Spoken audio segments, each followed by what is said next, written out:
Well, good day, folks. Welcome to the MB Wildman channel. On today's video, we're going to talk about how to choose a location, a great location, to set one of these coon cuffs from Duke. It doesn't have to be from Duke. There's been a lot of feedback on my other video about when I kind of did a review talk, compared some of these traps. A lot of great suggestions for some different traps, but there's only a certain amount of these that are certified for use here in New Brunswick, and Duke is of the ones that are certified, Duke is my favorite. So this is the one we're gonna use today.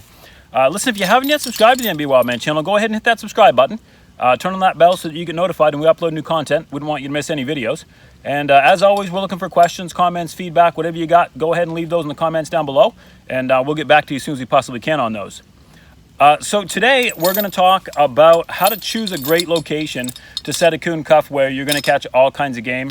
There's going to be lots of raccoons in the area. So stick with me. I'm going to walk you through just a little bit of what I do when I'm searching out a location for this type of trap.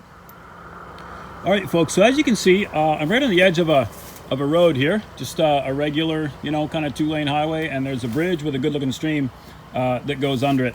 So what I'm looking for when I look for a spot for a coon cuff is, first of all, I'm looking for a little bit of sign. So down here along the edge of the brook, you can see that there's some longer grass growing up here, some goldenrod type. There's some trails that'll go through.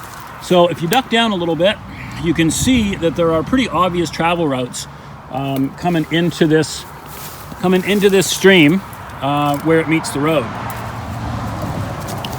Okay, so most of these animals are traveling up along here, and they're looking to get across the road, or they're looking to get over to the stream. And they're going to use this as a travel route lots of the time, right? So they want to swim it, they don't want to cross the road or whatever it might be. You can look pretty much from the road, usually, if you just slow down enough.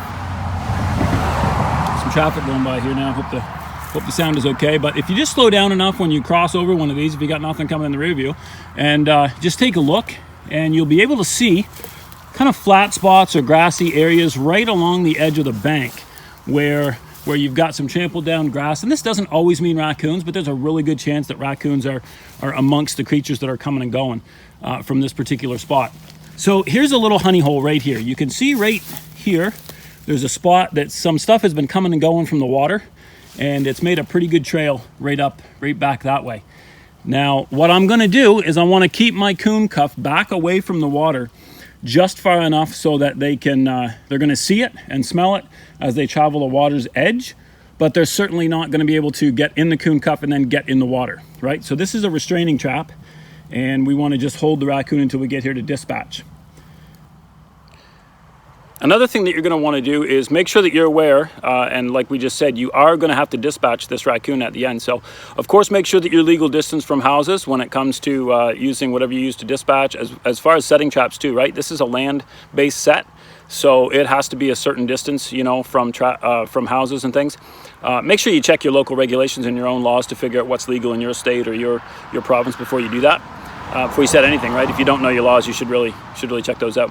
So anyway, we found this location, and the only other thing that I'll suggest to you is you want to make sure that it's far enough off the road that passing vehicles aren't going to easily spot your catch. You're just asking for trouble if that's the case. But I like to set these traps, and I would say probably, depending on the landscape, I got 20, 30 yards maybe even off the road. I can take a quick look in, or I can slow down and look with my glasses and see if there's anything in the set or not. If there isn't, I can just keep on going, and if there is, I can easily pull over, come in and dispatch and go with that. So I'm going to use this area right here to set up, and I'll put the camera down. I'm going to show you exactly how I put one of these coon cuffs in and what it looks like. Okay, so here I am on the edge of my little trail. It's right here. Scoops down into the water about 4 feet from where I am, okay? So what I don't want to do is I don't want to set the coon cuff right on the trail. I'm going to set it about 8 to 10 inches actually off the trail. I'm going to angle it so that it's facing away from the brook. So my idea here is that game is going to be traveling from the woods, coming out toward the brook to get a drink, to hunt, look for food, whatever, and then they're going to run into the coon cuff on the way to the brook, okay? So that's kind of my plan. If you haven't seen the setter video, about setting these up or building your own set of setters, go ahead and check that out. I'll put a link up here in the corner. Great video on the MB Wildman channel, and really good, simple way, you know, make your own set of setters for these. I know a lot of guys will set these by hand, but I find when I buy them brand new, they're a little stiff, or I'm a little weak, or some combination of the two, and I end up not being able to set them, okay? So first thing I do is I stake these down, and again, I want to stake them away from the trail so that the catch circle is as far off of the trail as I can really get it. I just use one of my my T-stakes, and I stake this down off of the trail. Okay, so I'm going to stake it down far enough. I'm going to stake it down far enough that it's in there good and solid.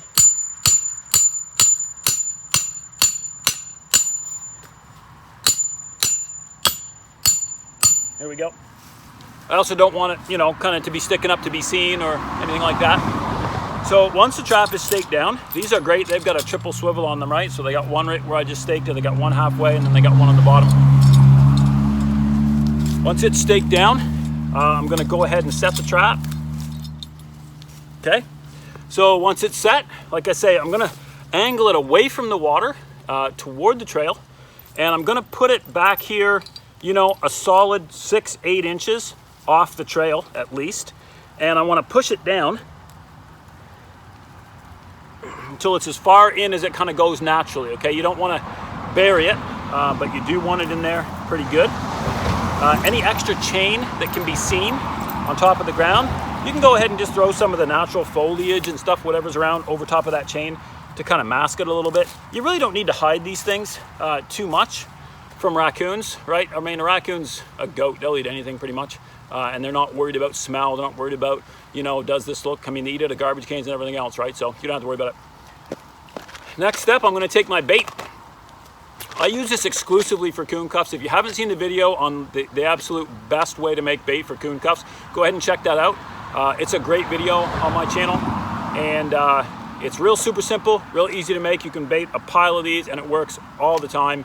This will be the best bait, you know, that you decide to use for coon cuffs for sure. It's nice, it's crumbly, right? It's not sticky and gooey. It's real easy to make. There's a link up in the corner. Go ahead and check that out on the MB Wildman channel. Take a little handful of bait and I put it in the coon cuff, right? I don't fill it right up to the top. I just want to make sure that there's enough in there and a little bit maybe scattered around the ground. You know, I don't want to use a lot of bait. The last thing I want the raccoon to do is eat themselves until they think that they've had enough and then walk off without sticking their hand in that coon cuff, okay? So that's it. I'm set and done here, and I'll give you a close-up look at what this looks like, and then that'll be it. So here's my setup. Like I say, I'm about 4 or 5 feet from the water's edge, right here on this little stream, and there's a trail where some stuff's been coming and going from the water there. There's also a nice trail up the edge of the bank, up the edge of the water right there, so that's good. I've come back up in here 4 or 5 feet. I've staked down my trap. There's my coon cuff, right? All baited, all set. And a little bit of my my patented, it's not really patented, but a little bit of the bait that I use in the coon cuffs on the outside. Make sure when you set these, you set them with the spring side up so that when they actually spring, the ground or any debris doesn't get in the way of the spring snapping it. But that's it. This is it. And this will take fur. This will take fur over and over again on the edge of these little brooks. The only other thing I'll tell you is that I usually don't set one. If there's lots of location, like if I look across the brook here, right over there, I can see that there's just right there, okay, there's another little flat plateau and another pretty good little trail that comes down to the water. So I'm gonna hop across the stream here and set another one of these so that I've got 2 of them to check when I drive by this location. So that's something you can think about too, is gang setting locations. Lots of times where you get more than one raccoon in a spot, you can get lots of doubles. So anyway, I hope this helps you out, and hope you can use this video out on your line, help you take some more raccoons. So until next time, happy hunting from the MB Wildman channel.